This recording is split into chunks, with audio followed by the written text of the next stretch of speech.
Hello everyone, welcome to GATE एडजिल।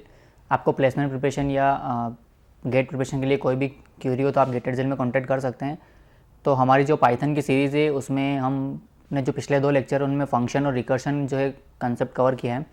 तो function में हम थोड़ा और आगे बढ़ते हैं और कुछ और कंसेप्ट देखते हैं पाइथन में क्या क्या नई चीज़ें हैं फंक्शंस के साथ में। ठीक है, तो एक जो कंसेप्ट है फंक्शन के साथ में जुड़ा हुआ है डॉग स्ट्रिंग, फंक्शन के साथ में भी और क्लास के साथ में भी है। तो डॉग स्ट्रिंग क्या होती है वो हम देखते हैं। फंक्शन अगर यदि मैंने कोई डिफाइन किया है, ठीक है, ये फंक्शन का नेम, ठीक है, उसके बाद ट्रिपल जो कोमा है, कोमा नहीं क्या कह सकते उन्हें,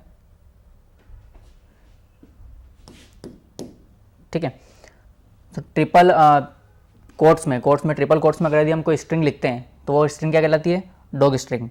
जैसे यहाँ लिखा हुआ है आई एम फंक्शन, ठीक है, ट्रिपल कोट्स में आपको लिखना है फंक्शन के जस्ट बाद में।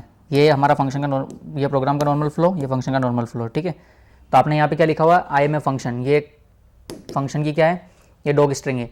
डॉग स्ट्रिंग कब काम आती है, डॉग स्ट्रिंग काम आती है जब हम डॉक्यूमेंटेशन बनाते हैं किसी चीज़ का, ठीक है। तो ये फंक्शन क्या करता है, ये चीज़ लिखी हुई है, फंक्शन को क्या क्या पैरामीटर चाहिए, ऐसा कुछ अगर यदि हमको इन्फॉर्मेशन देनी है तो हम कहाँ देंगे, वो हम देंगे डॉग स्ट्रिंग के अंदर, ठीक है।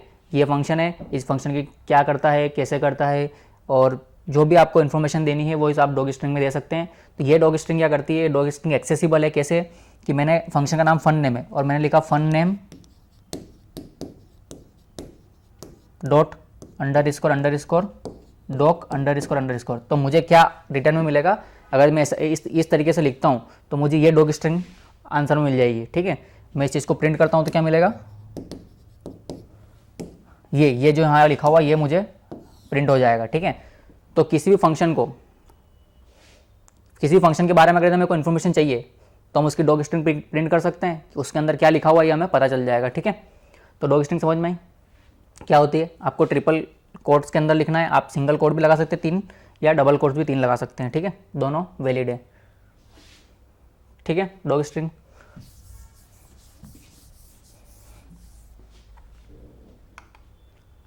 उसके बाद जो है फंक्शन, देखो जावास्क्रिप्ट क्या है, सॉरी पाइथन क्या है, पाइथन डायनेमिकली टाइप्ड लैंग्वेज है और जिसके अंदर फंक्शंस को भी क्या है, एक ऑब्जेक्ट की तरह ट्रीट किया जाता है। ऑब्जेक्ट की तरह ट्रीट इन द सेंस क्या, कि मैंने फंक्शन बनाया फन नाम का, ठीक है, फन नाम का फंक्शन बनाया, इसकी कोई डेफिनेशन होगी, ठीक है, स्टेटमेंट 1 2 कुछ भी हो, स्टेटमेंट 2 जो भी इसके स्टेटमेंट्स है, ठीक है।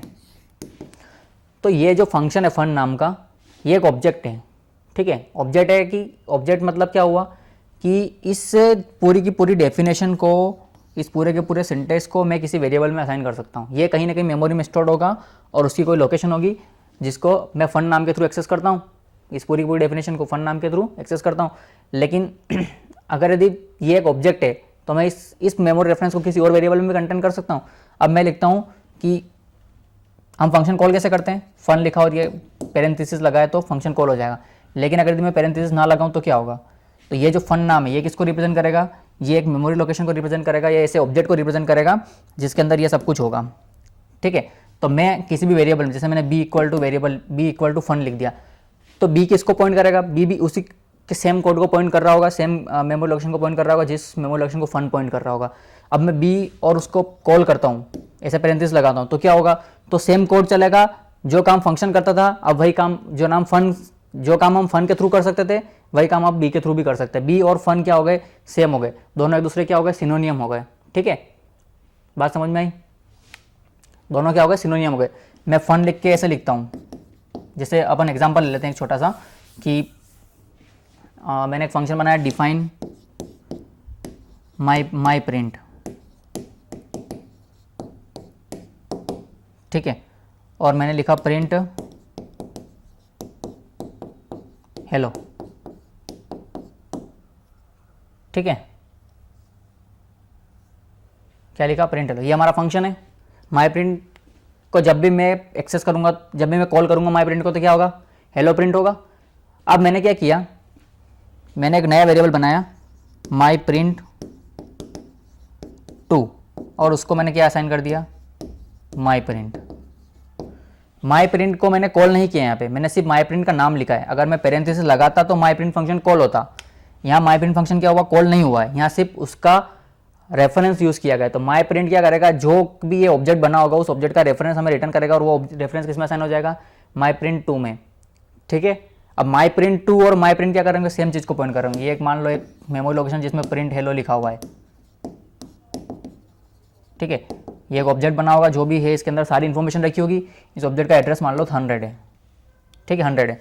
तो प्रिंट क्या कर रहा होगा, माई प्रिंट क्या कर रहा होगा, माई प्रिंट भी इसी को पॉइंट कर रहा होगा, और माई प्रिंट 2 क्या करेगा, माई प्रिंट 2 भी अब इसी को पॉइंट करेगा। ठीक है, दोनों सेम चीज़ को पॉइंट करेंगे। तो अगर यदि मैं माई प्रिंट कॉल करता हूँ तो क्या होगा, तो भी हेलो प्रिंट होगा, और माई प्रिंट 2 कॉल करता हूँ तो भी क्या होगा, हेलो प्रिंट होगा। और हमने एक ऑपरेटर पढ़ा था पाइथन में, क्या ऑपरेटर पढ़ा था, इज ऑपरेटर। इज ऑपरेटर पढ़ा था। तो अगर मैं चेक करता हूँ कि माई प्रिंट इज माई प्रिंट 2, क्या ये ट्रू होगा, तो क्या होना चाहिए, ट्रू होना चाहिए। ये दोनों सेम को पॉइंट कर रहे हैं। ठीक है, तो ये हम रन करके देख लेते हैं दोनों चीज़ें, डॉग स्ट्रिंग और फंक्शन एज एन ऑब्जेक्ट। ठीक है,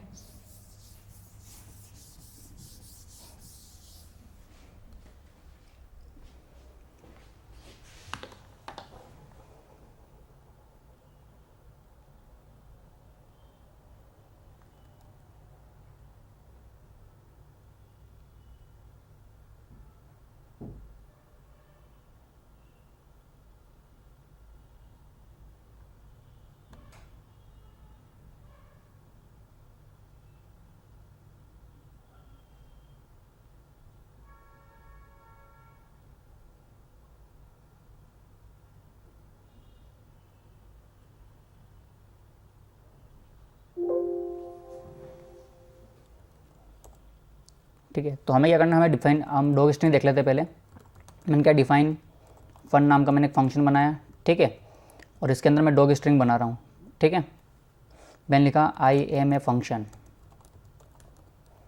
ठीक है, ये मैंने एक डॉग स्ट्रिंग बना दी। उसके बाद मैंने लिख दिया पास। ये फंक्शन इसके अलावा कुछ नहीं करता है। ठीक है, मैं प्रिंट करता हूँ, क्या करता हूँ, फन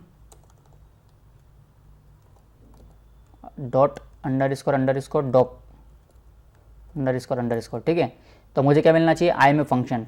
ठीक है,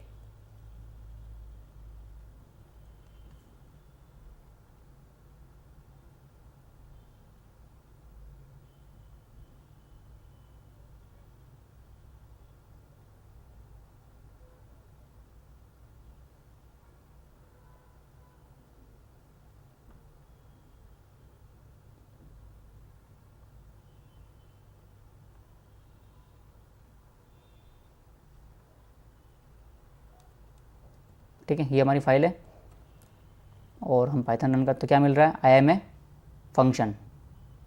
ठीक है, हमें आउटपुट में मिल रहा है। अब जैसे कुछ और भी लिखा होता है यहाँ पे कि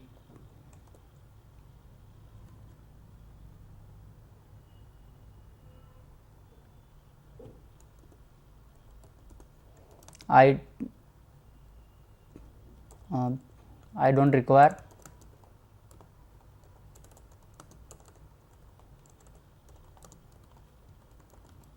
आर्ग्यूमेंट्स। ठीक है, कुछ भी लिखा होता, जो कुछ भी आप यहाँ लिखेंगे एज इट इज़ वहाँ प्रिंट होगा। ठीक है, ये देखिए, जितनी स्पेस हमने डॉग स्ट्रिंग में दी थी उतनी की उतनी स्पेस के साथ ये प्रिंट हो रहा है। I am a function, I don't require arguments, as it is जो कुछ भी आप लिखेंगे फॉर्मेटिंग एज इट इज़ आपको यहाँ प्रिंट होकर दिखेगी। ठीक है, डॉग स्ट्रिंग समझ में आई। आप कुछ भी डेफिनेशन दे सकते हैं। अब जैसे मैंने सॉर्ट फंक्शन बनाया, मान लो मैंने क्या लिखा, सॉर्ट। सॉर्ट फंक्शन क्या करता है, सॉर्टिंग करता है। इसको एक अरे चाहिए, ठीक है, और उसकी लेंथ चाहिए। ठीक है, तो मैंने लिख दिया सॉर्ट द गिवन अरे इन असेंडिंग ऑर्डर। ठीक है, और क्या लिख दिया, आर्ग्यूमेंट्स करके मैंने एक ऐसा बना दिया और लिखा कि ARR चाहिए जो कि एक अरे होगा। और n चाहिए जो कि क्या होगा, लेंथ ऑफ अरे। ठीक है, इस तरीके से मैंने एक डॉग स्ट्रिंग लिख दी, तो अब ये डॉग स्ट्रिंग प्रिंट होनी चाहिए। Fun is not defined, sorry यहाँ क्या आएगा, सॉर्ट। ठीक है, ये देखिए क्या हो रहा है, सॉर्ट द गिवन अरे इन असेंडिंग ऑर्डर, आर्ग्यूमेंट्स हमें दो चाहिए, एक ARR चाहिए अरे, दूसरा क्या है ln लेंथ ऑफ अरे। ठीक है, तो ये चीज़ समझ में आई आपको। डॉग स्ट्रिंग क्या करती है, फंक्शन के बारे में कोई भी आप जो कुछ भी आप यहाँ लिखेंगे, जो भी इन्फॉर्मेशन आप प्रोवाइड करेंगे वो सारी हो जाएगी। तो डिफ़ॉल्ट फंक्शन की भी कुछ डॉग स्ट्रिंग होगी, तो हम एक्सेस करके देखते हैं।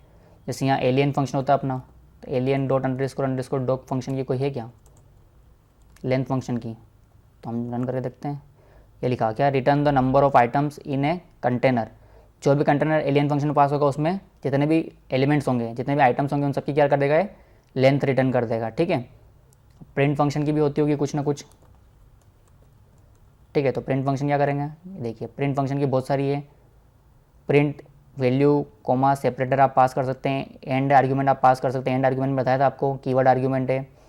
आप सेपरेटर पास कर सकते हैं। ठीक है, उसके अलावा फाइल पास कर सकते हैं, एक फ्लश करके आर्ग्यूमेंट होता है। ठीक है, ऐसे बहुत सारी चीज़ें। तो ये सारे आर्ग्यूमेंट आप देखिए, print the value to stream और टू द sys.std_out, जो कुछ भी यहाँ पे लिखा हुआ है वो सारा प्रिंट फंक्शन के जो करता है काम, वो सब कुछ लिखा हुआ है।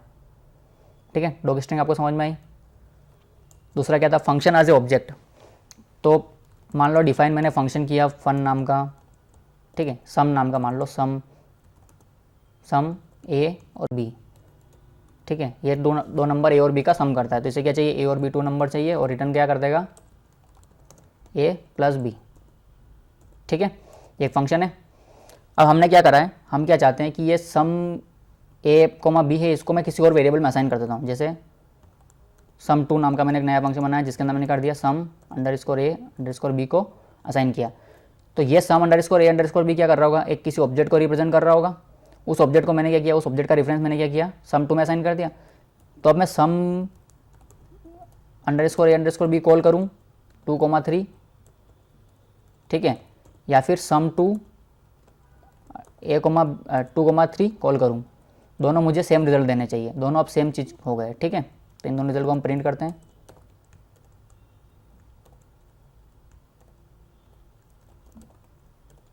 ठीक है, तो ये हमें आउटपुट दोनों सेम देने चाहिए। ठीक है, दोनों क्या दे रहे हैं हमें, 5 और 5। ठीक है, जो काम मैं सम ए कोमा बी से कर सकता हूँ, जो काम सम ए कोमा बी करेगा, वही का वही काम कौन करेगा, sum2 करेगा। ठीक है, अब इज ऑपरेटर क्या कहता है, ये वो देख लेते हैं। sum2 is sum A comma B, ये हमें क्या देना चाहिए, ट्रू रिटर्न करके देना चाहिए। तो ये हमें क्या दे रहा है, ट्रू रिटर्न करके दे रहा है। क्यों दे रहा है, क्योंकि दोनों जो है वो सेम ऑब्जेक्ट को रिप्रेजेंट कर रहे हैं, सेम रेफरेंस दोनों कंटेंट कर रहे हैं। ठीक है, जो भी इस फंक्शन का रेफरेंस होगा, जो भी इस ऑब्जेक्ट का रेफरेंस होगा, वही का वही रेफरेंस दोनों के अंदर होगा, और दोनों सेम चीज़ को पॉइंट कर रहे होंगे। ठीक है, तो दोनों का आंसर हमेशा इज ऑपरेटर क्या रिटर्न करेगा, ट्रू रिटर्न करेगा, सेम मेमोरी लोकेशन को। ठीक है, ये बात आपको पूरी तरह समझ में आई।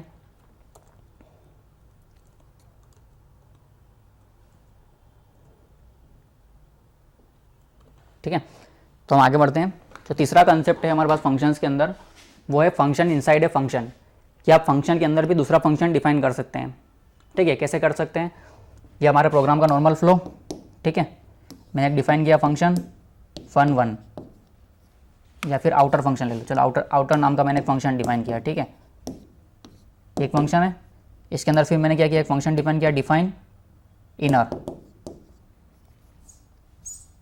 क्या नाम दिया, इनर, INNER। ठीक है, इनर। ठीक है, इसके कुछ स्टेटमेंट होंगे, स्टेटमेंट 1, ठीक है, ये इस फंक्शन का नॉर्मल फ्लो, और ये इस फंक्शन का। ठीक है, स्टेटमेंट 2 कुछ भी होंगे। ठीक है, फिर इस फंक्शन के और भी स्टेटमेंट हो सकते हैं, यहाँ भी ऊपर स्टेटमेंट हो सकते हैं, यहाँ भी हो सकते हैं, और ये अपने प्रोग्राम के साथ में और दूसरे स्टेटमेंट हो सकते हैं। ठीक है, तो ये सिंटेक्स समझ में आया, डिफाइन, फिर इसके नॉर्मल फ्लो के अंदर हम डिफाइन कर सकते हैं इनर फंक्शन, उसके अंदर करना होता है हम उसके अंदर भी कर सकते हैं, जितने आप फंक्शन के अंदर डिफाइन करना चाहे कर सकते हैं। ठीक है, अब यहाँ पे क्या होगा, यहाँ पे वेरिएबल्स जब बनेंगे तब हमें समझना पड़ेगा कि कौन सा वेरिएबल किस जगह पे एक्सेसिबल होगा और कौन सा किस जगह पे नहीं होगा। ठीक है, तो देखो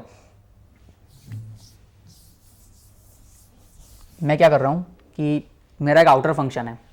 ठीक है, इसके अंदर एक वेरिएबल x इक्वल टू 5 लिखा हुआ है, ठीक है। और मैंने एक नया फंक्शन डिफाइन किया, इनर फंक्शन। इसके अंदर मैंने x इक्वल टू 6 लिखा। अब मैं यहाँ प्रिंट कर रहा हूँ x को,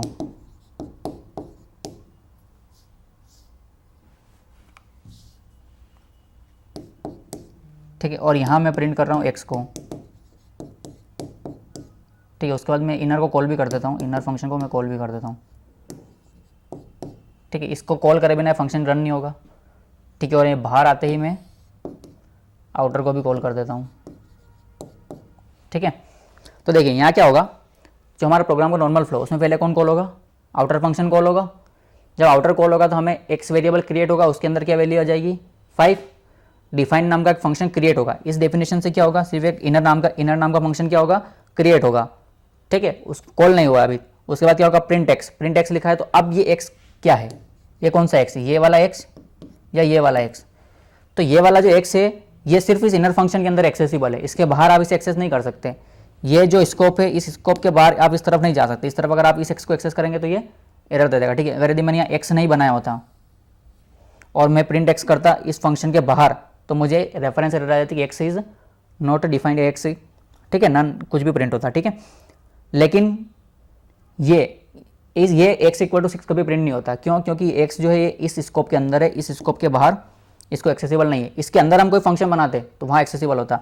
अब जैसे एक्स इक्वल टू 5, मैं यहाँ प्रिंट एक्स कर रहा हूँ, लेकिन मैं अगर यदि एक्स नहीं बनाता हूँ तो क्या होगा, तो ये प्रिंट स्टेटमेंट एक्स को क्या वैल्यू प्रिंट करेगा, ये डिफाइन फंक्शन किसके अंदर है, आउटर फंक्शन के अंदर है।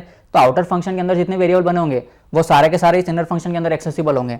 तो एक्स अगर किसके अंदर बना है, आउटर फंक्शन के अंदर बना है, तो वो इस इनर फंक्शन के अंदर एक्सेसिबल होगा। आउटर फंक्शन के वेरिएबल कुल मिला के ऐसी बात है कि आउटर फंक्शन के वेरिएबल्स इनर फंक्शंस के अंदर एक्सेसिबल है, लेकिन इनर फंक्शन के वेरिएबल जो है वो आउटर फंक्शन के अंदर एक्सेसिबल नहीं है, ठीक है।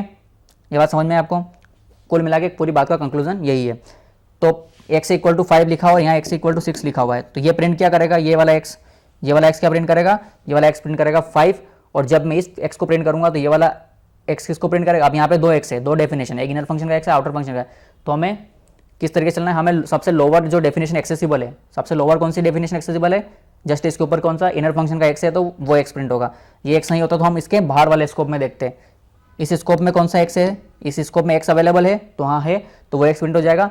इस स्कोप में x अवेलेबल नहीं होता तो हम इसके जस्ट बाहर देखते, यहाँ भी अवेलेबल नहीं होता तो हम कहीं इसके जस्ट बाहर वाले स्कोप में देखते कि ग्लोबल स्कोप में कोई x अवेलेबल है क्या, ठीक है। तो ये किसका, ये पूरा का पूरा जो एरिया है ये किसका हुआ, ये लोकल स्कोप हुआ, किसका लोकल स्कोप हुआ, किसका आउटर का, ठीक है। और ये जो एरिया है ये किसका हुआ, लोकल स्कोप हुआ, किसका इनर का, ठीक है। तो जो भी फंक्शन इनर फंक्शन के अंदर बने होंगे वो सारे के सारे इनर फंक्शन के अंदर एक्सेसिबल होंगे, लेकिन इनर से बाहर नहीं होंगे। जो भी फंक्शन आउटर के अंदर बने होंगे वो आउटर के अंदर, और उसके अंदर जितने फंक्शन बने होंगे सबके अंदर एक्सेसिबल होंगे, लेकिन आउटर के बाहर नहीं। और ये जो बाहर का एरिया रहेगा ये कौन सा है, ग्लोबल स्कोप, ठीक है। तो जो भी फंक्शन ग्लोबल स्कोप में बनेंगे वो सारे के सारे पूरे फाइल में एक्सेसिबल होंगे, इस इनर फंक्शन के अंदर, आउटर फंक्शन के अंदर, सबके सब एक्सेसिबल होंगे। और जब भी मैं किसी वेरिएबल को एक्सेस करूंगा, मैं उसकी वैल्यू जब भी यूज़ करूंगा उसको, तो क्या होगा, उसकी सबसे पहले जो लोकल स्कोप है उसमें उसको सर्च किया जाएगा। तो लोकल स्कोप में अगर यदि वो वेरिएबल मिलता है तो वही वेरिएबल एक्सेस होगा। अगर यदि ये यहाँ एक्स नहीं होता तो क्या होता कि ये लोकल स्कोप इनर के लोकल स्कोप में एक्स अवेलेबल नहीं है, तो जस्ट इसके बाहर वाला स्कोप कौन सा है, आउटर का स्कोप है। तो आउटर के स्कोप में सर्च किया जाता है, क्या यहाँ अवेलेबल है, यहाँ अवेलेबल है, तो यहाँ से हम उसे प्रिंट कर देते हैं, ठीक है। बात समझ में आई, ठीक है। यह चीज़ समझ में आ गई आपको। अब क्या होगा कि मान लो कि मैं किसी वेरिएबल को मॉडिफाई कर रहा हूं, तो कैसे कर पाऊंगा, ठीक है। तो हम सीधा रन करके देखते हैं, आपको जल्दी समझ में आ जाएगा।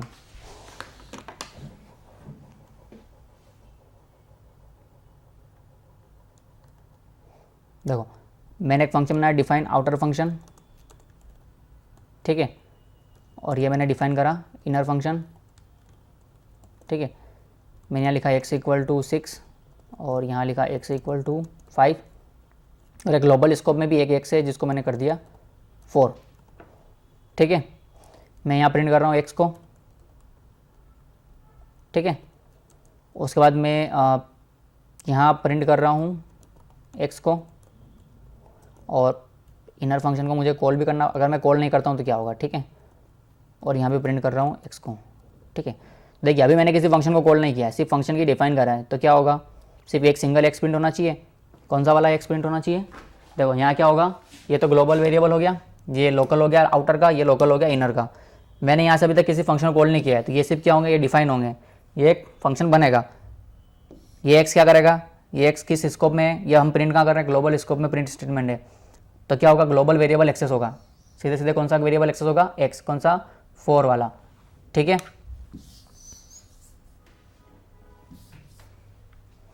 तो हमारे पास क्या आंसर आना चाहिए, 4 आना चाहिए, ठीक है। 4 आउटपुट मिल रहा है। और अगर हमने इस एक्स को डिफाइन ना किया होता तो क्या होता, मैं इसे कमेंट कर देता हूँ। तो क्या कह रहा है, एक्स इज नॉट डिफाइंड, ठीक है। हमारे पास एक एरर आ गई, क्या एरर है, name error, x is not defined, ठीक है। आप पहले एक्स को डिफाइन करिए, उसके बाद हम इसे एक्सेस कर पाएंगे, ठीक है। तो हम एक्स को डिफाइन कर देते हैं। अब देखिए, अब मैं क्या करता हूँ, आउटर फंक्शन को कॉल कर देता हूँ, ठीक है। तो आउटर फंक्शन कॉल करूँगा तो क्या होगा, सबसे पहले आउटर फंक्शन कॉल होगा, एक 5 एक्स वेरिएबल बनेगा आउटर फंक्शन का, लोकल वेरिएबल, जिसके अंदर वैल्यू क्या होगी 5, और मैं यहाँ प्रिंट कर रहा हूँ एक्स को, ठीक है। तो ये एक्स किस स्कोप के अंदर है, आउटर फंक्शन के अंदर प्रिंट हो रहा है। तो सबसे पहले वेरिएबल एक्स कहाँ सर्च होगा, आउटर फंक्शन के एरिया में। आउटर फंक्शन के एरिया में क्या एक्स है तो हमारा वो एक्स प्रिंट हो जाएगा, अगर वो नहीं है तो आउटर फंक्शन के बाहर जाके एक्सेस करेगा वो, ठीक है। तो देखिए क्या प्रिंट हुआ, सबसे पहले तो 5 प्रिंट हुआ, ठीक है। उसके बाद क्या प्रिंट हुआ, 4 प्रिंट हुआ। कैसे, जैसे हमने आउटर को कॉल किया तो क्या हुआ, आउटर फंक्शन कॉल हुआ, एक 5 एक्स वेरिएबल बना जिसके अंदर क्या आया, 5 आया, एक इनर फंक्शन बना, और उसके बाद उस प्रिंट स्टेटमेंट चलाया, ठीक है। तो प्रिंट स्टेटमेंट चलाया तो क्या हुआ, प्रिंट का उसने एक्स को सर्च किया, सर्च कहाँ मिला, आउटर फंक्शन के अंदर मिला, तो जो 5 की वैल्यू थी वो आ गया, ठीक है। उसके बाद हमने क्या किया, एक्स को प्रिंट किया, आउटर फंक्शन ख़त्म हुआ, उसके बाद हमने प्रिंट किया एक्स को, तो एक्स कौन सा है, लोकल ग्लोबल है, तो वो 4 प्रिंट हो जाएगा, ठीक है। समझ में आ गई, ठीक है। उसके बाद अगर मैं इनर को कॉल करता हूँ, अब देखिए, अब इनर फंक्शन कहाँ डिफाइन हुआ है, आउटर के अंदर, ठीक है। तो ये इनर फंक्शन सिर्फ आउटर के अंदर एक्सेसिबल है। इनर फंक्शन कहाँ डिफाइन हुआ, आउटर के अंदर, तो इनर फंक्शन सिर्फ यहाँ कॉल कर सकता हूँ मैं। आउटर के अंदर कितनी बार कॉल सकता हूँ चलेगा, लेकिन आउटर के बाहर मैं यहाँ कहीं इनर फंक्शन कॉल नहीं कर सकता, ठीक है। अगर मैं ऐसा करूँगा तो मुझे क्या मिलेगा, एरर मिलेगी कि इनर फंक्शन नॉट डिफाइंड, ठीक है। Name inner is not defined, क्यों नहीं डिफाइंड, क्यों नॉट डिफाइंड आ रहा है, क्योंकि इनर फंक्शन जो है वो आउटर फंक्शन के अंदर बना है, तो आउटर फंक्शन के अंदर ही एक्सेसिबल है, आउटर फंक्शन के बाहर इनर को आप एक्सेस नहीं कर सकते। ये लाइन हमें नहीं लिख सकता, लेकिन ये वाली लाइन जो लाइन नंबर 8, ये परफेक्टली वैलिड है। क्यों वैलिड है, क्योंकि मैं आउटर फंक्शन के अंदर ही इनर को एक्सेस कर रहा हूँ, ठीक है। तो अब की बार चलना चाहिए। तो देखिए सबसे पहले क्या प्रिंट हुआ, 5, ठीक है। उसके बाद 6, उसके बाद 4, ऐसा क्यों हुआ, सबसे पहले 5 प्रिंट हुआ, उसके बाद इनर कॉल हुआ, तो इनर में एक नया लोकल वेरिएबल बना 6, वो प्रिंट हुआ, उसने क्या प्रिंट किया 6। उसके बाद ये दोनों फंक्शन खत्म हुए, तो उसने लास्ट में क्या प्रिंट किया, ग्लोबल वेरिएबल एक्स प्रिंट किया। अब मान लो कि एक्स यहाँ कहीं डिफाइंड ही नहीं होता, इनर तो है लेकिन आउटर में एक्स डिफाइंड नहीं है, ठीक है। तो अब ये प्रिंट स्टेटमेंट क्या प्रिंट करेगा, आउटर में जो प्रिंट लिखा है एक्स, वो क्या प्रिंट करेगा, उसका आउटर के अंदर कोई एक्स नहीं है, तो एरर आएगी, या देखते हैं क्या होता है, ठीक है। तो इस स्टेटमेंट ने क्या प्रिंट किया है, सबसे पहले आउटर फंक्शन कॉल हुआ, प्रिंट हुआ एक्स, एक्स ने क्या प्रिंट किया, 4 किया। 4 क्यों किया, क्योंकि उसे आउटर के अंदर कोई एक्स नहीं मिला, तो उसने बाहर जाके सर्च किया कि आउटर के बाहर कोई एक्स नाम का वेरिएबल बना हुआ है जो इसके ग्लोबल स्कोप में है। तो हाँ, उसने देखा कि एक्स बना हुआ है, तो वो उसने उसको एक्सेस करके उसको प्रिंट कर दिया। जब हम इनर के अंदर आए, इनर कॉल किया, तो इनर के अंदर हम देखा सबसे पहले कौन एक्सेस हुआ, एक्स ये वाला। उसने देखा इनर के अंदर कोई एक्स बना हुआ है, हाँ बना हुआ है, तो उसने एक्स वहीं से प्रिंट कर लिया, ठीक है। फिर हम लास्ट में बाहर आए, बाहर ग्लोबल स्कोप में कौन सा है, 4 प्रिंट हो जाएगा, ठीक है। और एक्स के अगर इनर के अंदर भी एक्स नहीं बना होता तो क्या होता, वो सबसे पहले आउटर में इनर में सर्च करेगा, फिर नहीं मिलेगा, आउटर में सर्च करेगा, नहीं मिलेगा, फिर वो ग्लोबल वाला प्रिंट कर देगा। तो तीनों की तीनों वैल्यू क्या आएगी, 4 4 4, ठीक है। ये बात समझ में आई किस तरीके से वेरिएबल एक्सेस हो रहे हैं, ठीक है। अब मैं मान लो कहीं एक्स डिफाइन नहीं करता हूँ, मैं इनर के अंदर एक्स डिफाइन कर देता हूँ 6, ठीक है। तो यहाँ क्या होगा, एक्स इनर के अंदर बना है तो वो सिर्फ इनर के स्कोप में ही एक्सेसिबल है, उससे बाहर नहीं। तो इनर का स्कोप ये एरिया रह गया, इस एरिया के बाहर इधर आप इसको एक्सेस नहीं कर सकते। तो ये प्रिंट स्टेटमेंट और ये प्रिंट स्टेटमेंट क्या करेंगे, मुझे एरर देंगे।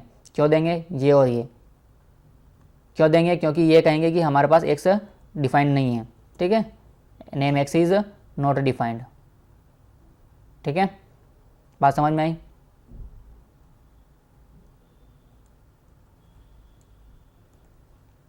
ठीक है, तो हम आगे बढ़ते हैं फिर इसमें।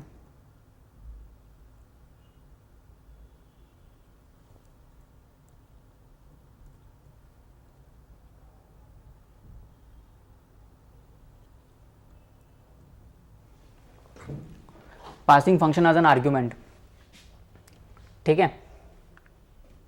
तो फंक्शन क्या है, एक ऑब्जेक्ट है, ये हम देख चुके हैं। हम उसे किसी वेरिएबल में असाइन कर सकते हैं। तो क्या हम उसे किसी फंक्शन में पास भी कर सकते हैं और किसी फंक्शन से रिटर्न भी करवा सकते हैं क्या, ठीक है। तो फंक्शन को किसी और फंक्शन में एज ए आर्ग्यूमेंट पास करना, मतलब क्या हुआ कि एक फंक्शन है fun1, ठीक है, इसके अंदर एक आर्ग्यूमेंट है arg1, ठीक है। यहाँ कुछ स्टेटमेंट होंगे इसके। दूसरा फंक्शन है डिफाइन fun2, ठीक है, इसके अंदर भी कोई आर्ग्यूमेंट है arg2, इसके भी कुछ स्टेटमेंट होंगे, ठीक है। तो क्या मैं इस तरीके से कॉल कर सकता हूँ, fun1 को मैंने कॉल किया है, ठीक है, fun1 को मैंने कॉल किया है और fun2 मैं उसमें पास कर रहा हूँ, क्या ये पॉसिबल है? fun1 को मैंने कॉल किया और fun2 उसमें एज ए आर्ग्यूमेंट पास किया है, ठीक है। सिंटेक्स समझ में आ रहा है? fun1 को मैंने पेरेंथेसिस लगा, मतलब fun1 को कॉल किया है, और fun2 क्या है, मैंने कोई पेरेंथेसिस नहीं लगाया है, मतलब fun1 का मैंने किया कि fun2 को क्या किया, एक रेफरेंस है, वो रेफरेंस मैंने कहाँ पास किया है, fun1 में पास किया है। तो इस arg1 में क्या आया होगा, इस arg1 में इस fun2 का रेफरेंस आया होगा, जो ऑब्जेक्ट क्रिएट हुआ होगा उस ऑब्जेक्ट का क्या होगा, रेफरेंस आया होगा। तो arg1 और fun2 अभी किसको पॉइंट कर रहे हैं, सेम मेमोरी लोकेशन को पॉइंट कर रहे हैं। तो क्या मैं ऐसा लिख सकता हूँ arg1 और इसे कॉल कर दूँ, तो क्या जो fun2 की डेफिनेशन होगी वो कॉल हो जाएगी? तो होनी तो चाहिए, ठीक है। समझ में आई? इस तरीके से आप उसे कॉल कर सकते हैं। जो आपने फंक्शन में देखा था ऑब्जेक्ट में एज ए हम क्रिएट कर रहे थे, सेम कंसेप्ट है कि यहाँ पर एज ए हम पास कर रहे हैं, तो बस वो यहाँ जाके असाइनमेंट हो रहा है। ये जब पास करेगा तो क्या करेगा, arg1 इक्वल टू fun2, ठीक है। तो ये स्टेटमेंट इस तरीके से आप समझ सकते हैं, ठीक है। तो arg1 और fun2 क्या होगा, भी सेम मेमोरी लोकेशन को पॉइंट कर रहे हैं, सेम ऑब्जेक्ट को पॉइंट कर रहे हैं। तो जब भी हम इस तरीके से arg1 को कॉल करेंगे तो क्या होगा, fun2 के अंदर जो कुछ भी लिखा होगा, यहाँ प्रिंट स्टेटमेंट लिखा है, मान लो प्रिंट fun2 स्ट्रिंग के अंदर, ठीक है। तो जब भी हम arg1 को इस तरीके से पेरेंथेसिस लगा कॉल करेंगे तो क्या हो जाएगा, fun2 कॉल हो जाएगा, ठीक है, fun2 प्रिंट हो जाएगा, fun2 की जो भी डेफिनेशन होगी वो एग्जीक्यूट हो जाएगी, ठीक है।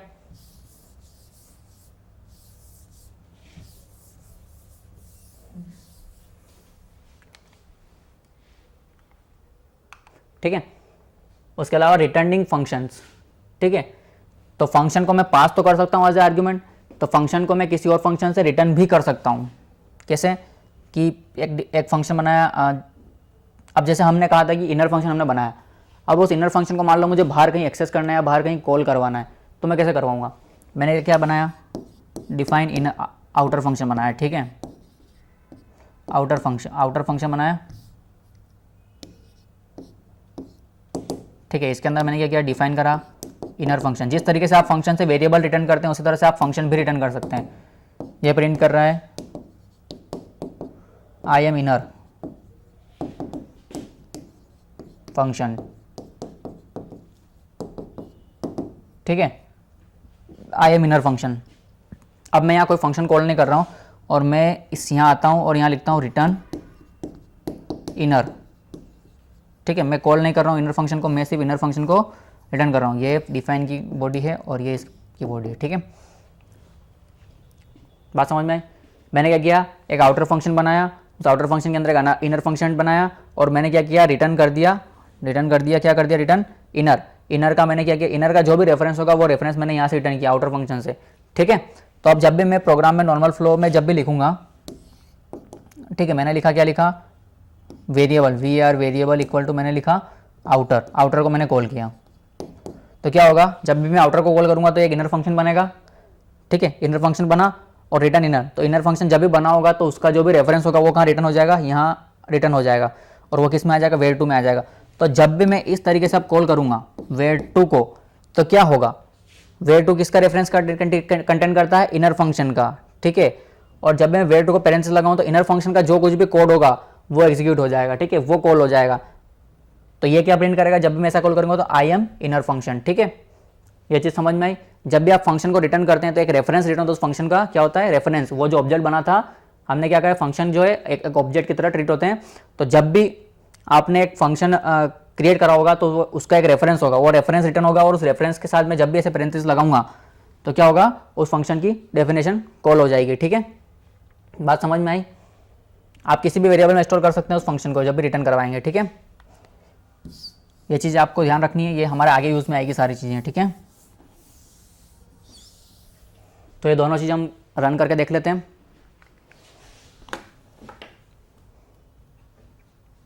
तो देखिए, मैं एक फंक्शन बना रहा हूँ,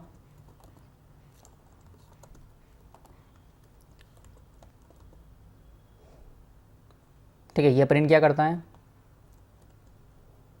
ये प्रिंट करता है हेल आई एम fun1, ठीक है। और मैं दूसरा फंक्शन बना रहा हूँ fun2 नाम का, जो क्या प्रिंट करता है,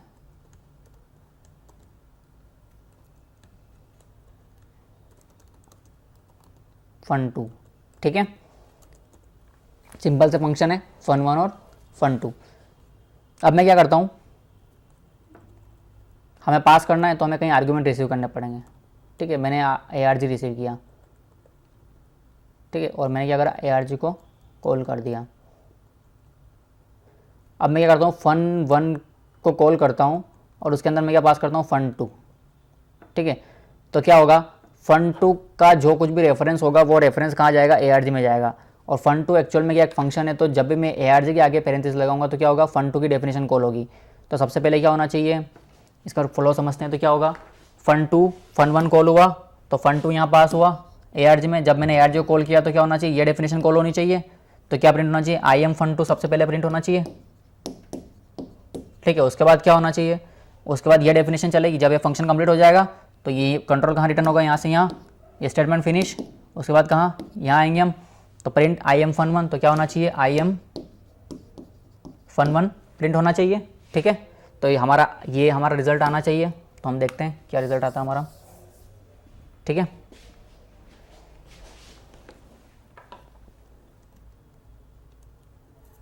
देखिए क्या आ रहा है, I am fun2 and then I am fun1, ठीक है।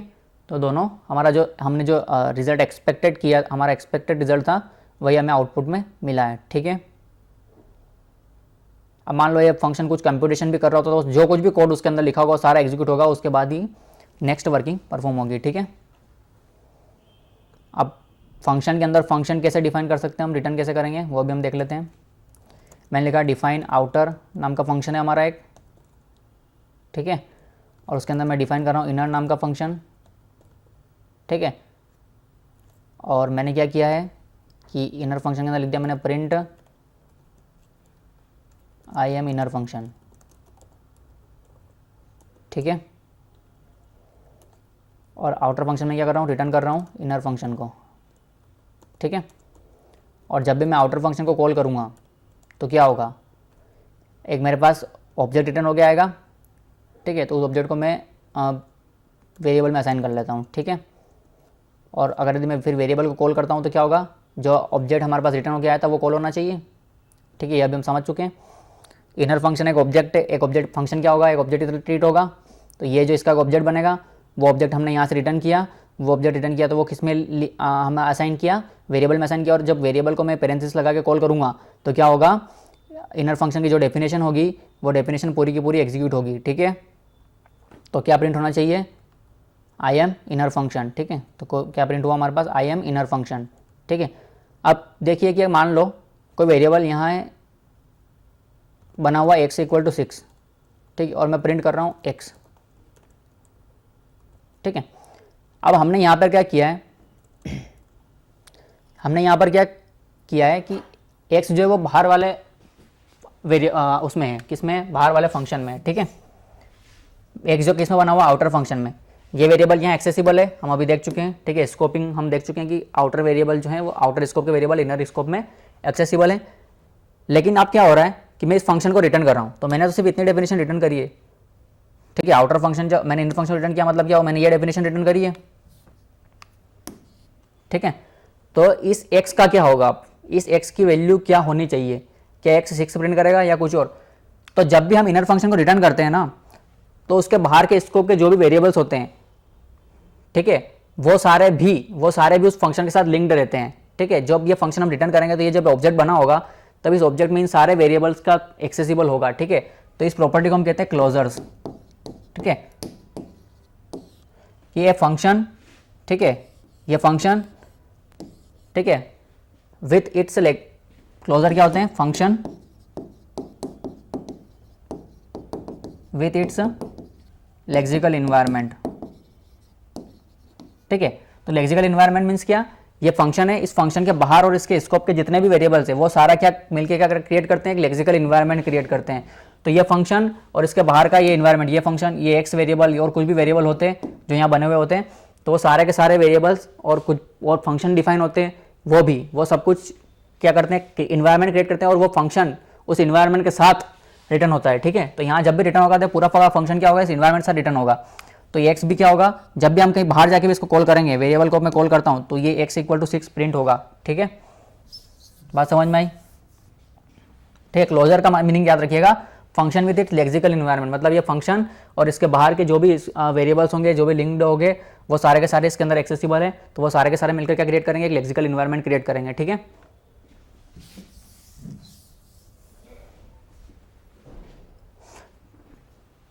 तो जब हम इस फंक्शन इनर वेर को कॉल करेंगे तो हमारा इनर फंक्शन कॉल होगा, ठीक है। इनर फंक्शन कॉल होगा तो एक्स की वैल्यू क्या होनी चाहिए, 6 प्रिंट होनी चाहिए, ठीक है।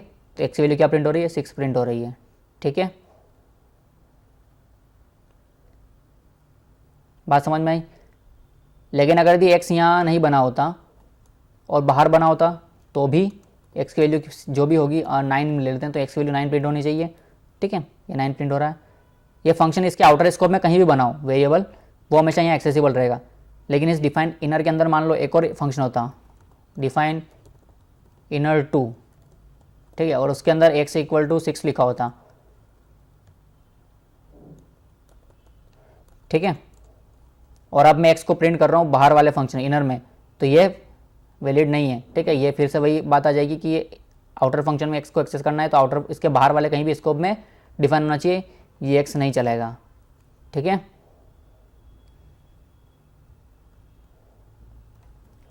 तो ये चीज़ आपको समझ में आई, ठीक है। हम रिटर्न कर सकते हैं फंक्शन को, हम पास कर सकते हैं फंक्शन को आर्ग्यूमेंट की तरह, ठीक है। हम समझते हैं लेम्बडा एक्सप्रेशंस। लेम्बडा पाइथन में एक स्पेशल टाइप के एक्सप्रेशन होती है लेम्बडा एक्सप्रेशन, या कह लो कि एनोनिमस फंक्शंस, ठीक है। क्या कह सकते हैं, एनोनिमस फंक्शंस। ये वो फंक्शन है जिनका कोई नाम नहीं है, ठीक है। और दूसरा है सिंगल एक्सप्रेशन भी कह सकते हैं आप, ठीक है। सिंगल एक्सप्रेशन में हम लेम्बडा एक्सप्रेशन को कैसे लिखते हैं, सिंगल एक्सप्रेशन या वन, एक ही हम स्टेटमेंट को ही लिख सकते हैं, सिंगल एक्सप्रेशन ही लिख सकते हैं, ठीक है।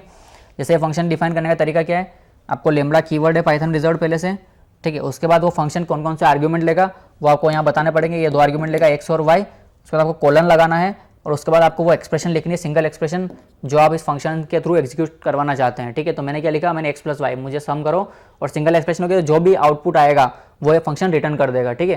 कोई भी आउटपुट आएगा तो वो फंक्शन रिटर्न कर देगा, ठीक है। जैसे कि ये ऐसा फंक्शन क्या करेगा, लेम्बडा फंक्शन, ये फंक्शन क्या करता है, 2 वेरिएबल लेगा x और y और उन दोनों का सम करके वो सम रिटर्न कर देगा, ठीक है। अब जैसे मान लो कोई फंक्शन है जो वेरिएबल x ले रहा है, उसको प्रिंट कर रहा है, तो ये क्या रिटर्न करेगा, इसका प्रिंट का रिटर्न टाइप क्या होता है, नन, तो ये भी नन रिटर्न कर देगा, ठीक है। ठीक है, ये बात समझ में आई। तो लेम्बडा एक्सप्रेशन आपको कॉम्पैक्ट फॉर्म में फंक्शन लिख सकते हैं, आप एनोनिमस फंक्शन लिख सकते हैं।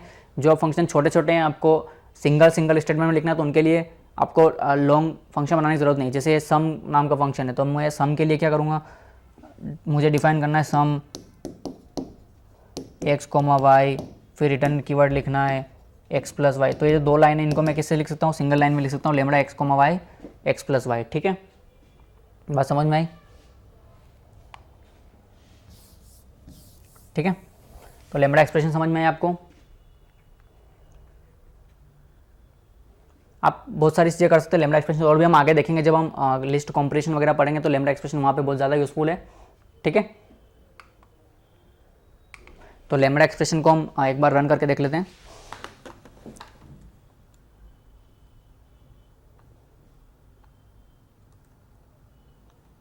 ठीक है, जैसे मुझे प्रिंट करना है दो नंबर्स का सम, तो लेमड़ा, ठीक है, लेमड़ा कीवर्ड लिखा एक्स कोमा वाई, ठीक है, और ये क्या करेगा एक्स प्लस वाई।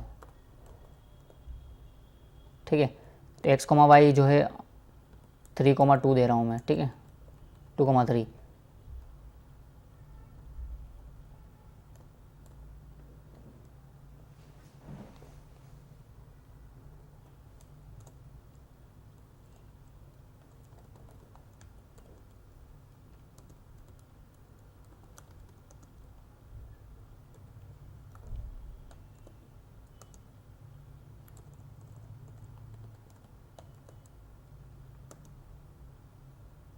सॉरी, यहाँ पे वेरिएबल का नाम आएगा तो एक्स कोमा वाई, तो यहाँ पे क्या होगा एक्स प्लस वाई। ठीक है, और एक्स हम यहाँ 2 डिफाइन कर लेते हैं और वाई इक्वल टू हम यहाँ कर लेते हैं 3।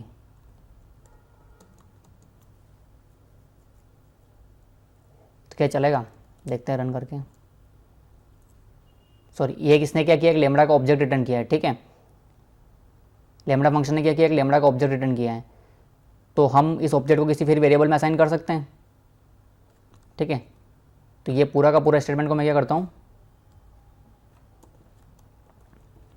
ठीक है, एक फन नाम के वेरिएबल में असाइन कर लेता हूँ। ठीक है, और जब भी मैं फन कॉल करूँगा एक्स कोमा वाई, ठीक है, तो क्या होना चाहिए 2,3 कॉल, फंक कॉल होगा, उसमें क्या पास होगा 2,3, और फन क्या है, एक लेमड़ा एक्सप्रेशन है जिसके अंदर 2 आर्ग्यूमेंट्स हमें रिक्वायर्ड है, उन दोनों का सम करके हमें रिटर्न कर देगा। तो 2,3 क्या होगा 5, और 5 हमें रिटर्न में आंसर में मिलेगा। ठीक है, तो हमें आंसर में क्या मिल रहा है 5 मिल रहा है। ठीक है, तो लेमड़ा एक्सप्रेशन हमें क्या रिटर्न कर रहा है, लेमड़ा फंक्शन रिटर्न कर रहा है, और ऑब्जेक्ट है लेमड़ा का। ठीक है, ये फंक्शन है लेमड़ा एट, जो भी इसका एड्रेस था मेमोरी में वो हमें मिला है। ठीक है, इस एक्सप्रेशन को हमने क्या किया, एक वेरिएबल में असाइन कर लिया, और जब भी मैं पैरेंथेसिस लगाऊंगा तो क्या होगा, ये फंक्शन कॉल हो जाएगा। ठीक है, बात समझ में आई? ठीक है, अब यहाँ डायरेक्ट आर्ग्यूमेंट पास कर सकते हैं। मैंने 3,4 पास किया, तो क्या होगा 3 और 4 का सम होकर हमें रिटर्न में मिल जाएगा। ठीक है, 3 और 4 का सम क्या है 7। ठीक है, और भी आप कोई भी एक्सप्रेशन यहाँ लिख सकते हैं। ठीक है, आप इनबिल्ट फंक्शन यूज़ कर सकता है कोई। ठीक है, मान लो कि मैं एक लिस्ट पास कर रहा हूँ एल नाम की, और मैं उस लिस्ट का सम कर रहा हूँ, तो सम ऑफ एल मुझे जो भी सम रिटर्न करेगा वही रेट फंक्शन ये भी रिटर्न कर देगा। ठीक है, ठीक है, मान लो कि मल्टीप्लिकेशन हम कर सकते हैं, नहीं, हम सम कर सकते हैं लिस्ट का, और उसके अलावा हम क्या कर सकते हैं, हमें उस सम में से माइनस करना है पहला एलिमेंट। ठीक है,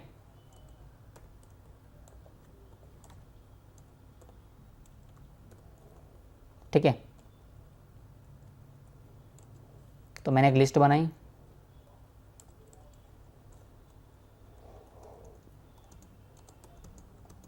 वन टू थ्री। ठीक है, और मैंने फन के अंदर क्या पास कर दिया, एल पास कर दिया। तो यहाँ पे क्या होगा कि लिस्ट बनी है 1 2 3। ठीक है, वो लिस्ट कहाँ पास होगी, इस लेमड़ा एक्सप्रेशन इस यहाँ पास होगी एल, उस लिस्ट का सम होगा तो कितना होगा 3 2 5 और 1 6, और उसमें से मुझे पहला एलिमेंट माइनस करना है तो 1। ठीक है, तो आंसर में क्या आना चाहिए 5 आना चाहिए। ठीक है, तो आप कोई भी एक्सप्रेशन लिख सकते हैं यहाँ पे, आपका जो भी सिंगल एक्सप्रेशन है आप कोई सी भी एक्सप्रेशन लिख सकते हैं यहाँ पे। ठीक है, वो जो कुछ भी रिटर्न करेगी वो हमें यहाँ रिटर्न हो जाएगा। ठीक है, जब भी हम उस फंक्शन को कॉल करेंगे। ठीक है, तो हमें आंसर में क्या मिलना चाहिए यहाँ पे 5। ठीक है, ये 5 मिल रहा है हमें आंसर में।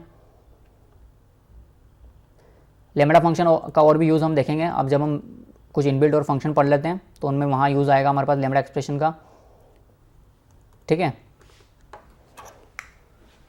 रिवर्स फंक्शन है, रिवर्स फंक्शन क्या करता है, इनबिल्ट फंक्शन है, आप कोई भी इटरेबल पास करिए, कोई भी सीक्वेंस पास करिए, उसको रिवर्स कर देगा और हमें नई टपल रिटर्न कर देगा, ठीक है। नई टपल क्या, सॉरी, नई सीक्वेंस रिटर्न कर देगा, ठीक है। जैसे मैंने एक लिस्ट पास करी तो लिस्ट का नई उसको रिवर्स करेगा और हमें नई लिस्ट रिटर्न कर देगा, ठीक है। सॉर्टेड फंक्शन क्या करता है, सॉर्टेड फंक्शन जो भी आप इटरेबल पास करेंगे उस इटरेबल को सॉर्ट करेगा, ठीक है। और बाय डिफॉल्ट कौन सा ऑर्डर होता है, असेंडिंग ऑर्डर। आपको अगर डिसेंडिंग ऑर्डर में करना है तो आप रिवर्स इक्वल टू फॉल्स करके आप पास कर दीजिएगा कीवर्ड आर्ग्यूमेंट, ठीक है। कीवर्ड आर्ग्यूमेंट हम देख चुके किस तरह से फंक्शन में पास करना है। तो आप रिवर्स इक्वल टू फॉल्स पास करेंगे तो वो उस फंक्शन को रिवर्स करेगा एंड देन रिवर्स ऑर्डर मतलब डिसेंडिंग ऑर्डर में सॉर्ट करेगा एंड देन रिटर्न करेगा नई लिस्ट, ठीक है। और आपको यहाँ एक और दिया हुआ है की इक्वल टू फंक। तो ये हमें क्या कहता है, ये कहता है कि मुझे किस बेसिस पे उस फंक्शन को सॉर्ट करना है, किस बेसिस पर, ये हमें बताता है। ये फंक्शन ट्रू या फॉल्स रिटर्न करेगा किसी भी दो वेरिएबल या एक वेरिएबल के लिए, उन दोनों के बीच में कंपैरिजन होगा और वो रिटर्न होगा। इसको हम देखेंगे कोड रन करके, तब आपको जल्दी समझ में आ जाएगा, ठीक है, सॉर्ट फंक्शन। बाकी ये 3 आर्ग्यूमेंट आप याद रखिएगा कौन कौन से होते हैं। पहला तो हम एक फंक्शन पास कर सकते हैं, दूसरा हम एक रिवर्स आर्ग्यूमेंट पास कर सकते हैं, ट्रू या फॉल्स की, उसे किस ऑर्डर में सॉर्ट करना है, ठीक है। तीसरा जो फंक्शन होता है मैप, मैप फंक्शन क्या करता है, कोई भी एक इटरेबल लेता है, जैसे लिस्ट लिया, ठीक है, तो क्या होगा, उस लिस्ट के हर एलिमेंट को, उस लिस्ट के हर एलिमेंट पर ये फंक्शन अप्लाई होगा और उसके बाद उसका जो नया मॉडिफिकेशन मिला, जैसे कि क्या लिखा, मैंने एक लिस्ट बनाई 1 2 3, ठीक है, और मैंने इस फंक्शन में कहा कि ये फंक्शन क्या करेगा, लिस्ट का एक एलिमेंट लेगा और उसमें 3 प्लस करेगा। तो ये नई लिस्ट क्या बनेगी हमारे पास, 1 + 3 4, 2 + 3 7, 2 + 3 5 और 3 + 3 6, तो 4 5 6 की एक नई लिस्ट बनेगी और वो लिस्ट रिटर्न हो जाएगी, ठीक है। मैप फंक्शन क्या करेगा, लिस्ट जो भी इटरेबल लिया उसके हर एलिमेंट पे वो फंक्शन अप्लाई करेगा और उस फंक्शन का जो आउटपुट आएगा वो उस लिस्ट के साथ अपेंड करेगा, नई लिस्ट के साथ, और फाइनल जो लिस्ट बनेगी हर एलिमेंट में अप्लाई करने के बाद वो लिस्ट हमें रिटर्न कर देगा, ठीक है। फिल्टर क्या करता है, फिल्टर फंक्शन इस इटरेबल में कि हर एलिमेंट पे वो फंक्शन अप्लाई करेगा।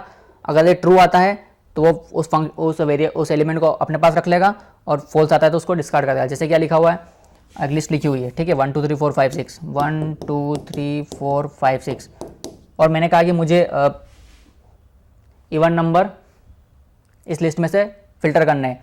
तो मैं क्या लिखूंगा, फंक्शन क्या बनाऊंगा, इफ़ जो हमारे पास नंबर पास हुआ है, क्या नंबर पास हो गया हमारे पास x आया, तो x mod 2 इक्वल टू 0 है, तो मैं क्या कर दूंगा, ट्रू रिटर्न कर दूंगा, अदरवाइज फॉल्स रिटर्न कर दूंगा। तो जिन जिन एलिमेंट के लिए ट्रू रिटर्न हुआ होगा वो सारे के सारे एलिमेंट हमारे पास एज इट इज़ कॉपी होके नई लिस्ट बन जाएगी और जो एलिमेंट के लिए फॉल्स रिटर्न होगा वो एलिमेंट डिस्कार्ड हो जाएंगे, ठीक है। तो हमारे पास आंसर में 2 4 और 6 एक नई लिस्ट बन के हमारे पास आ जाएगा, ठीक है। रिड्यूस फंक्शन क्या करता है, रिड्यूस फंक्शन कोई भी सीक्वेंस लेता है, उसके एलिमेंट्स पे वो फंक्शन अप्लाई करता जाता है, ठीक है, और लास्ट में फाइनल में एक सिंगल वैल्यू रिड्यूस होकर हमारे पास मिलती है। जैसे कि एक सीक्वेंस दी और मुझे उसका सम करना है, ठीक है, जैसे एक लिस्ट दी हुई है 1 2 3, ठीक है, मुझे इसका सम करना है, सम कैसे होगा, सबसे पहले तो क्या होगा, 1 मिलेगा, 1 और +2 का क्या होगा 3, फिर इस 3 का और 3 का सम होगा, क्या होगा 6, और मुझे फाइनल आंसर में क्या मिल जाएगा 6। तो जब भी मुझे पूरी की पूरी इटरेबल का, पूरी की पूरी लिस्ट का को एक सिंगल वैल्यू में रिड्यूस करना है, ठीक है, या मुझे पूरी लिस्ट का मल्टीप्लाई करना है, पूरी लिस्ट का सम करना है, तो उसके लिए इसमें मैं क्या कर सकता हूँ, रिड्यूस फंक्शन का यूज़ कर सकता हूँ, ठीक है। तो हम इन तीनों फंक्शन को देख लेंगे और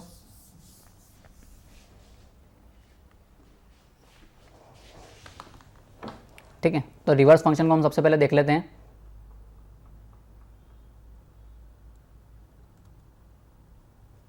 जैसे मैंने एक लिस्ट बनाई एल इक्वल टू 1 2 3, ठीक है, और मैंने क्या कॉल किया, मैंने रिवर्स डे कॉल किया और उसके अंदर एल पास कर दिया, ठीक है। तो मेरे पास नई एल न्यू एल बनी होगी तो L1 नाम दे देता हूँ उसको, ठीक है।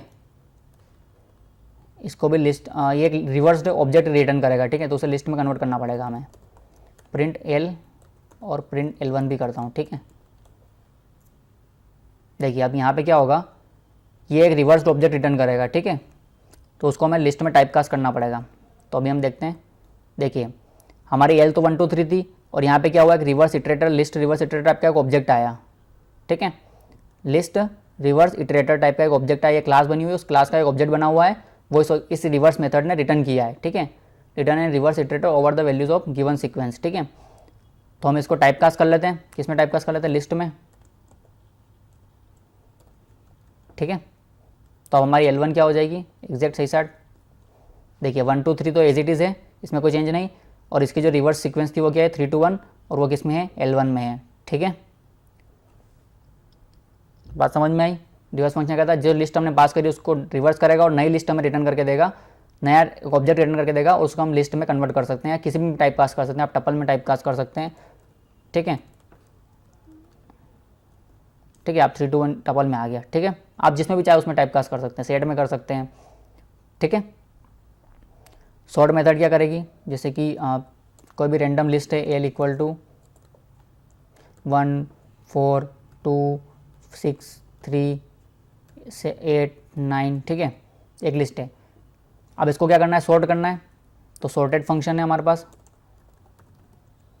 उसके अंदर हम L पास कर देंगे लिस्ट, तो हमारे पास नई लिस्ट आई L1। ठीक है, तो ये भी क्या करेगा, सॉर्ट कर देगा। ठीक है, 1 2 3 4 6 8 9। ठीक है, और ये हमेशा एक लिस्ट रिटर्न करता है, सॉर्टेड फंक्शन करता है, सॉर्ट करने के बाद एक लिस्ट रिटर्न करता है। Return a new list containing all items from the iterable in ascending order. ठीक है, बाय डिफॉल्ट कौन सा ऑर्डर होता है, असेंडिंग ऑर्डर होता है। आपको डिसेंडिंग ऑर्डर में चाहिए तो आप क्या लिखेंगे, रिवर्स इक्वल टू ट्रू। ठीक है, आप रिवर्स इक्वल टू ट्रू लिखेंगे तो क्या होगा, ये अब 9 8 6 करके रिवर्स में देगा। ठीक है, रिवर्स डिसेंडिंग ऑर्डर में हमें लिस्ट सॉर्ट करके देगा। ठीक है, आप सॉर्टेड फंक्शन को लिस्ट के अंदर अप्लाई करेंगे तो आप लिस्ट के अंदर आपके न्यूमेरिक होना ज़रूरी नहीं है, आप लिस्ट किसी टाइप की बना सकते हैं, आप ABCD बना सकते हैं, A, ठीक है, C B, ठीक है, E, ठीक है, D, इस तरीके से लिखा हुआ है तो भी पूरी की पूरी लिस्ट सॉर्ट हो जाएगी। ठीक है, EDCB है। ठीक है, ये लिस्ट रिवर्स ऑर्डर में सॉर्ट हो गई, आप रिवर्स हटा देंगे तो असेंडिंग ऑर्डर में भी सॉर्ट हो जाएगी। ठीक है, ABCD। ठीक है, बात समझ में आए, दोनों फंक्शन समझ में आए। अब हम मैप फंक्शन समझ लेते हैं। मैप फंक्शन क्या करता है, देखो मैप फंक्शन लिखा और उसके अंदर में पहला क्या पास करना है, फंक्शन पास करना है। तो अब हम क्या करें, या तो फंक्शन अलग से बना लें, डिफाइन फंक्शन। ठीक है, और वो फंक्शन क्या करेगा, एक आर्गुमेंट लेगा x, कुछ भी वेरिएबल लेगा और उसको क्या करेगा, कुछ उस x पे प्रोसेसिंग करेगा और नई वैल्यू रिटर्न करेगा। ठीक है, तो मैं चाहता हूँ कि ये जो स्ट्रिंग हमें दी गई है इसके आगे हैश अपेंड हो जाए, तो रिटर्न हैश प्लस x। ठीक है, तो मैप फंक्शन में क्या करेंगे, हम ये फंक्शन अप्लाई करेंगे और किस पे अप्लाई करना है, इस L लिस्ट के हर एलिमेंट पे। ठीक है, तो हमारे पास नई लिस्ट बन के आएगी L1। अब मैप फंक्शन क्या करेगा, मैप फंक्शन क्या रिटर्न करेगा, लिस्ट रिटर्न नहीं करेगा, एक मैप ऑब्जेक्ट रिटर्न करेगा। ठीक है, मैप क्लास का एक ऑब्जेक्ट रिटर्न करेगा। ठीक है, तो हम वो भी देना देख लेते हैं, प्रिंट L और प्रिंट L1। ठीक है, समझ में आया। हम क्या कर रहे हैं यहाँ पे,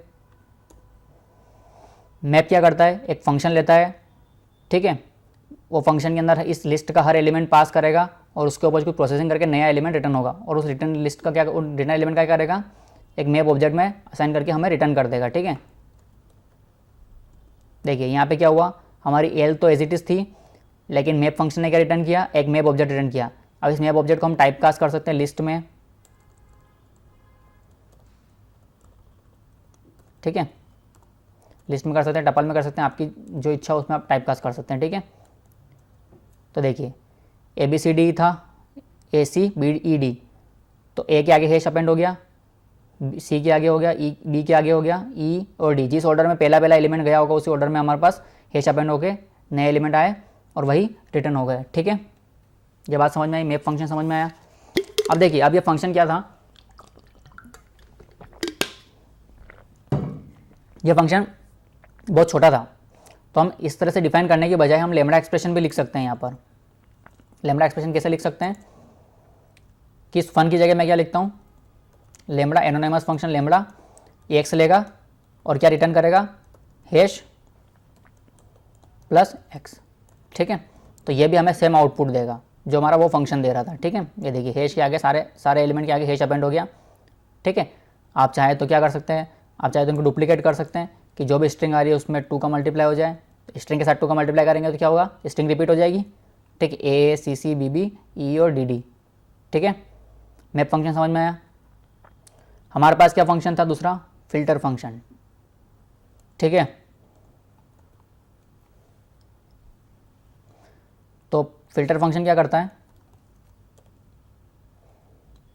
एक फंक्शन लेगा, तो फंक्शन हम क्या करते हैं, अब हमारे पास मान लो कि लिस्ट है इवन और हमें फ़िल्टर करने हैं इवन नंबर्स, ठीक है, 1 2 3 4 5 और 6, ठीक है, हमें से इसमें से इवन नंबर फ़िल्टर करने हैं, तो हमने लिस्ट तो पास करना है,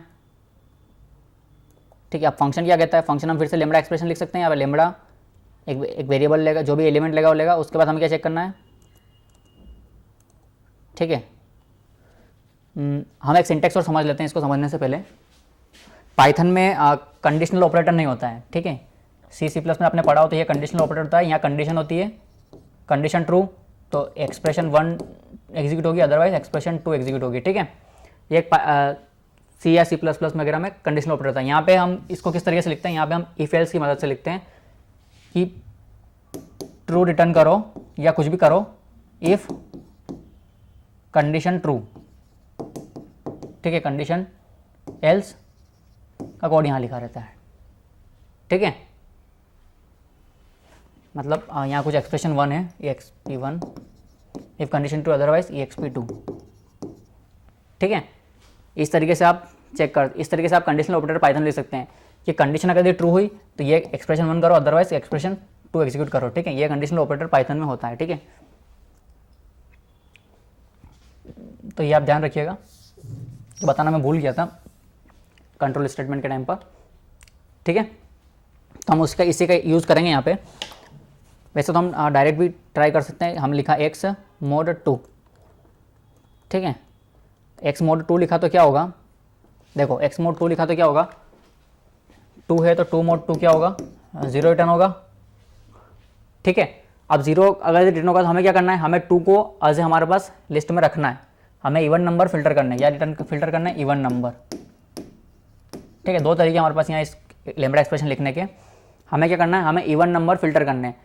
तो अगर मैं 2 का मोड करता हूँ 2 से तो मुझे आउटपुट में क्या मिलेगा, 0, और अगर इस 0 के आगे मैं नोट लगा देता हूँ तो क्या हो जाएगा, ट्रू रिटर्न, ठीक है। अगर यदि कोई ओड नंबर होगा, जैसे 3 मोड 2 करता हूँ तो मुझे हमेशा रिमाइंडर क्या मिलेगा, 1, और इस 1 के आगे यदि मैं नोट लगाता हूँ, नोट 1, तो क्या रिटर्न मिलेगा मुझे हमेशा, फॉल्स। हमने डिस्कस किया था कि 0 जो है वो फॉल्स ही वैल्यू में आता है, और जो नॉन जीरो वैल्यूज है वो सारी किस में आती है, ट्रू वैल्यू में आती है। तो अगर नॉन जीरो के आगे अगर मैं नोट लगाऊंगा तो क्या होगा, ट्रू और उसका नोट मतलब फॉल्स, और जीरो मतलब फॉल्स और उसका नोट लगाया तो ट्रू, ठीक है। तो इस चीज़ को भी हम यूज़ कर सकते हैं यहाँ पे। तो हमें क्या चाहिए, हमें 2 को रखना है, क्योंकि अगर 0 रिटर्न हुआ तो मतलब क्या हुआ, फॉल्स रिटर्न हुआ। फॉल्स रिटर्न हुआ तो वो 2 को हमारे पास नहीं रखेगा, लिस्ट के अंदर अपेंड नहीं करेगा न्यू लिस्ट में, ठीक है। तो फिल्टर फंक्शन क्या कहता है, जिस एलिमेंट के लिए ट्रू रिटर्न आया मैं तो उसी एलिमेंट को रखूंगा, ठीक है। तो 2 और 3 के लिए मैं फॉल्स रिटर्न करवाना तो हम क्या करेंगे, नोट लगा देंगे आगे, ठीक है। एक्स मोड 2 के आगे क्या लगा देंगे हम, नोट, ठीक है, नोट एक्स मोड 2। तो देखते हैं इसका रिजल्ट क्या आता है। L1 is not bind, sorry, यहाँ L1 इक्वल टू, और फिल्टर फंक्शन जो भी किया हम उसे लिस्ट में कन्वर्ट टाइप कास्ट कर लेते हैं, ठीक है। ये देखिए हमारे पास क्या आ रहा है, 2 4 6 आउटपुट में आ रहा है, ठीक है। अब हमें ऑड नंबर फिल्टर करने तो नोट हटा दे, सिर्फ एक्स मोड 2, तो सिर्फ ऑड नंबर बचे हमारे पास 1 3 5, ठीक है। समझ में आई बात, ठीक है। मैप फिल्टर समझ में आए, ठीक है। रिड्यूस फंक्शन क्या करता है,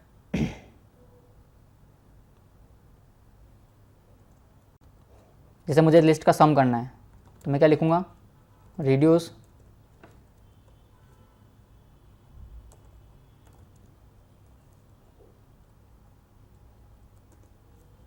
ठीक है। और रिड्यूस फंक्शन डायरेक्टली अवेलेबल नहीं है, ये पाइथन में मॉड्यूल है फंक टूल्स नाम का, उसके अंदर अवेलेबल है, ठीक है। पाइथन में एक मॉड्यूल बना हुआ है फंक टूल्स नाम का, उस फंक टूल्स नाम के अंदर ये रिड्यूस मेथड है। तो हम रिड्यूस मेथड को इंपोर्ट कर रहे हैं, सिंटेक्स को हम और भी समझेंगे बाद में। तो आप ऐसा समझ लीजिए कि किसी और फाइल में रिड्यूस फंक्शन लिखा हुआ है, उसको इस फाइल में लाने का ये तरीका है फिलहाल, ठीक है। बाकी हम बाद में समझ लेंगे। तो रिड्यूस फंक्शन क्या कह रहा है, हमें अब रिड्यूस फंक्शन लिखना है, ठीक है। तो रिड्यूस फंक्शन हमें क्या करना है, हमें इस लिस्ट का सम करना है। तो हमें एक फंक्शन चाहिए जो एक सिंगल वैल्यू ले और उसे सम करता रहे, ठीक है। रिड्यूस फंक्शन हमने लिखा, और हमें क्या चाहिए, फंक्शन चाहिए, तो हम फिर लेमड़ा एक्सप्रेशन लिख सकते हैं यहाँ पे।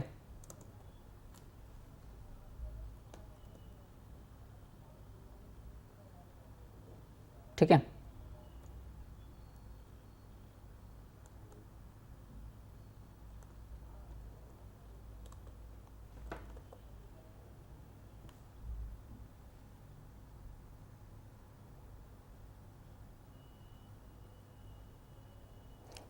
ठीक है, और उसके बाद हमें क्या चाहिए, हमें क्या पास करना है, लिस्ट पास करना है।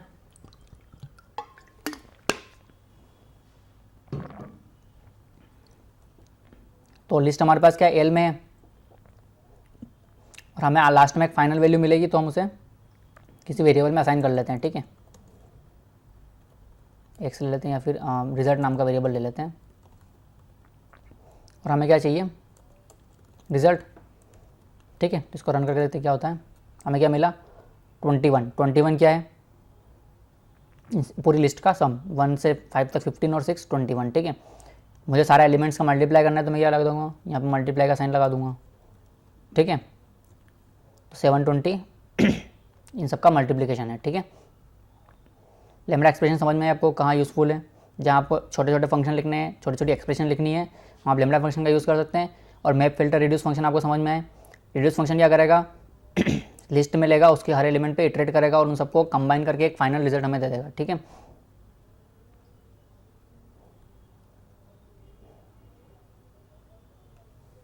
जैसे मान लो मुझे एक लिस्ट दी हुई है, उसमें से मुझे वोवेल्स छांटने हैं। ठीक है, ए कैरेक्टर लिस्ट दी हुई, ए ई, ठीक है, बी सी डी। ठीक है, अब इसमें से मुझे वोवेल छांटने हैं कि इसमें से जो वोवेल है वो मुझे फिल्टर आउट करना है। तो मैं क्या करूँगा, मैं फ़िल्टर फंक्शन यूज़ कर सकता हूँ। ठीक है, और मैं क्या करूँगा, जो भी वैल्यू आएगी उसको चेक कर लूँगा क्या वो वोवेल है, एक्स इन वोवेल क्या होते हैं, ए ई आई, ऐसे भी लिख सकते हैं हम, स्ट्रिंग में भी लिख सकते हैं, ए ई आई ओ यू। ठीक है, तो यहाँ क्या होगा, हम इसे लिस्ट में टाइपकास्ट भी कर लेते हैं। ठीक है, तो यहाँ क्या होगा सबसे पहले लिस्ट का पहला एलिमेंट आएगा 1 by 1। ठीक है, तो क्या होगा, ए आया, ए देखा, ए ई आई ओ में क्या, हाँ है, ट्रू रिटर्न हुआ तो हमारी लिस्ट का पार्ट बन जाएगा। ई पार्ट बन जाएगा, बी इसमें नहीं है तो बी पार्ट नहीं बनेगा, सी नहीं बनेगा, डी नहीं बनेगा। तो हमारे पास आउटपुट में क्या आना चाहिए, ए और ई। ठीक है, तो हम इसे रन करते हैं। ठीक है, ए और ई हमारे पास रिजल्ट का पार्ट बन रहे हैं, बाकी कोई नहीं बन रहा है। ठीक है, हम चेक कर सकते हैं इन ऑपरेटर के थ्रू कि वो उसके अंदर अवेलेबल है या नहीं। ठीक है, हम इन इज सब सारे एलिमेंट्स ऑपरेटर डिस्कस कर चुके हैं। ठीक है, आपको सारे फंक्शन समझ में आए।